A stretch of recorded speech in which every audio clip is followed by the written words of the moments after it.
We are in mid-March, and sadly, there are hundreds of families whose children are still not in yeshiva, whose children are not in school. Young boys, girls, the entire year being home. I have listened to the pain of fathers who have shared with me how they go into a room and cry. They're embarrassed for their children that they cannot get them into a yeshiva.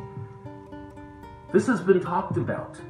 My office has dealt with individual cases, and other people, other civilians get involved in trying to help. But hundreds of families, hundreds of children, right before Pesach, who have not seen the walls of a classroom in a yeshiva, for whatever reason, they're not being accepted. It's unacceptable.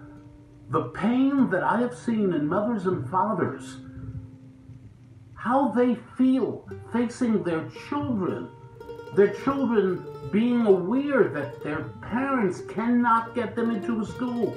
It is not acceptable. And this is an issue that has been talked about. It has still not been addressed to the point where no child is left behind. No child. More needs to be done. There has to be an effort. And we are working to make sure that in the new school year, that no child is left behind. There's never an excuse.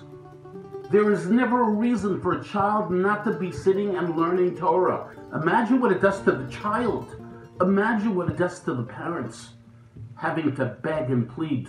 Something I've done over the years, begged and pleaded with schools to please take a child in. And most of the time, that child who was refused turns out to be one of the great kids in that yeshiva, in that school. No child can be left behind in our community.